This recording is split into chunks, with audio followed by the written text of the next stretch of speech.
अगला topic start करते हैं, हाइब्रिडाइजेशन। इसको समझते हैं। It is a technique used for developing new varieties of crops by cross breeding two different varieties. ये एक प्रकार की तकनीक है जिसमें एक नई प्रजाति विकसित की जाती है और क्रॉस ब्रीडिंग यानी दो डिफरेंट वेराइटीज़ की क्रॉस ब्रीडिंग द्वारा। By crossbreeding, a new variety can be made to have the desired characteristics from both parents. Cross breeding के द्वारा एक नई प्रजाति या नई वैरायटी बनाई जाती है जिसमें वांछित गुण रहते हैं जो कि उन दोनों वैराइटीज़ से प्राप्त होते हैं। डिजायर्ड मीन्स जो हम चाहते हैं, वांछित जिसको कहते हैं। Suppose scientists want to develop a new crop having some desired characteristics, for example high yield and resistant to disease. और मान लीजिए कि वैज्ञानिक एक ऐसी फसल विकसित करना चाहते हैं जिसमें इस तरह के गुण हों, उदाहरण के लिए जिसमें फसल अधिक पैदावार वाली हो यानी yield, and resistant to disease, और वो बीमारियों के प्रति प्रतिरोधी हो, ठीक है ना। यानी एक ऐसी एक नई फसल विकसित करना चाहते हैं जो अधिक पैदावार देने वाली भी हो और बीमारियों से भी वो अधिक प्रतिरोधक हो, यानी बीमारी इस पर ना अटैक करें। दे सेलेक्ट टू वेराइटीज, इस तरह से वो दो ऐसी प्रजातियां चुनते हैं।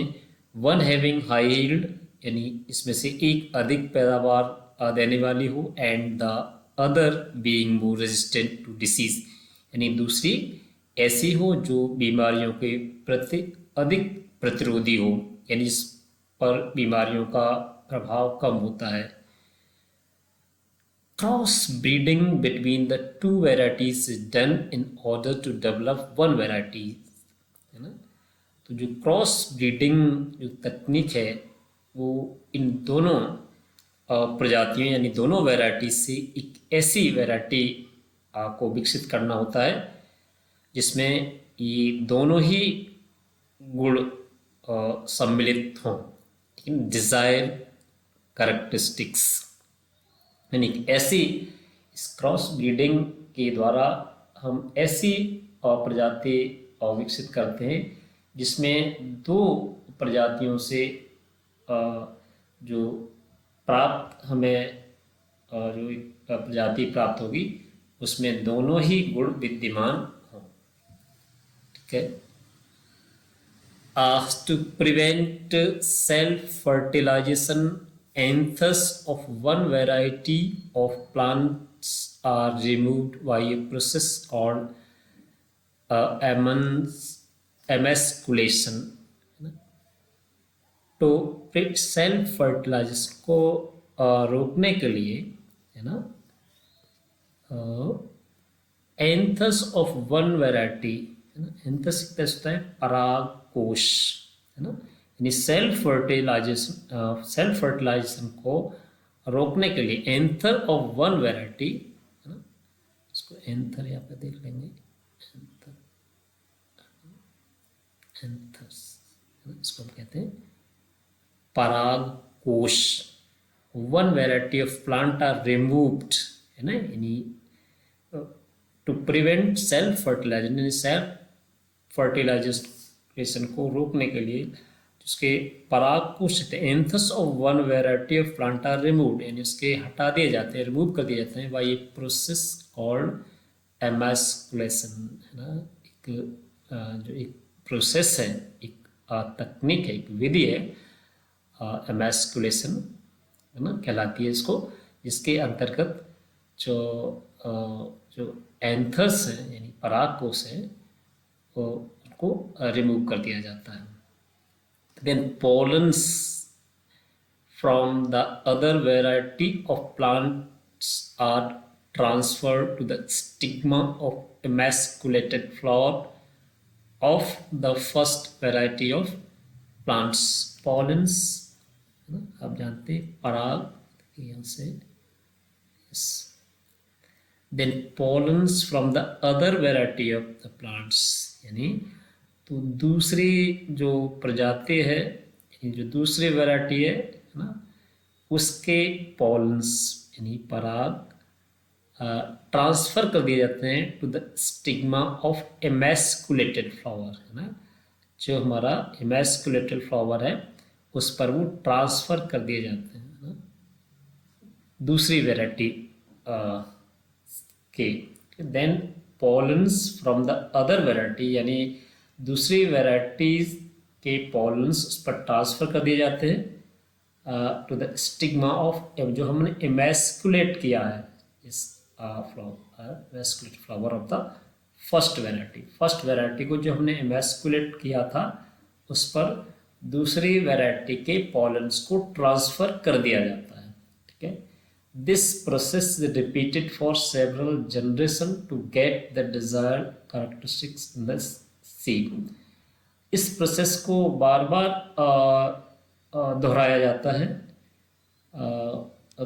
है ना. सेवरल जनरेशन यानी कई बार या कई उसके जनरेशन के लिए to get the desired characteristics in the seed. जो हम उसमें जो गुण या जो हम उसमें करेक्टरिस्टिक उसमें लाना चाहते हैं. This seed is called stock of the new variety. और इस तरह से जो हमें नया बीज प्राप्त होता है वो हमारा एक नई प्रजाति का एक स्टॉक कहलाता है. ठीक है. आगे वंस दिस इज अचीव्ड जब ये प्राप्त हो जाता है या इसको जब प्राप्त कर लिया जाता है scientist may try to develop another useful characteristics like greater resistance to the pests. जब ये अचीव हो जाता है तो जो वैज्ञानिक होते हैं उसको और कुछ जो लाभकारी गुण विकसित करने के लिए है ना और अधिक उसके लिए और आगे के लिए प्रयास किया जाता है. जैसे कि किसी भी सीड पर पेस्ट का प्रभाव कम होने रेजिस्टेंस टू द पेस्ट यानी जो फसल को बर्बाद करने वाले जो पेस्ट हैं ना कीट होते हैं उनका प्रभाव कम से कम या उनका प्रभाव ना हो रेजिस्टेंस हो प्रतिरोधी हो इसके लिए भी हम वैज्ञानिक आगे उसके लिए ट्राई करते हैं. Producing plant hybrids can be a long and tedious process. tedious means just आप कह सकते हैं इसको श्रम साध्य कह सकते हैं अधिक मेहनत करने वाला या उबाऊ समटाइम. प्रोड्यूसिंग प्लांट हाइब्रिड्स यानी जो प्लांट्स को यानी पौधों को हाइब्रिड प्लांट तैयार करने के लिए हमें एक लंबे और उबाऊ प्रोसेस से गुजरना होता है. यानी भाव इसका यही है कि ये एक थोड़ा सा काफ़ी श्रम वाला और एक बोरिंग प्रोसेस है. Next the green revolution of the 1960s and 1970s in India was brought about by importing high yielding varieties of wheat from Mexico. Besides giving high yield, the plants were smaller and stronger and had better response to fertilizers. However, these varieties require more water and fertilizers and also require frequent weeding. आगे देखिए इसमें The green revolution of the 1960s and 1970s in India was brought about by जो ये हरित क्रांति जो एक 1960 और 70 के बीच में जो हरित क्रांति आई थी, जिसमें हमने अधिक गेहूं की अधिक पैदावार वाली प्रजातियों को मैक्सिको से इसको इंपोर्ट किया गया था. बिसाइड्स गिविंग हाई यील्ड, अधिक पैदावार देने के साथ द प्लांट्स वर स्मॉलर, यानी उसके जो पौधे थे वो छोटे थे, एंड स्ट्रॉन्गर, मजबूत थे, and had better response to fertilise, और उर्वरकों के प्रति उनका जो रिस्पॉन्स था वो अच्छा था, यानी खाद का जो पर प्रभाव होता था वो ठीक होता था. However, these varieties required more water and fertilizers and also required frequent weeding.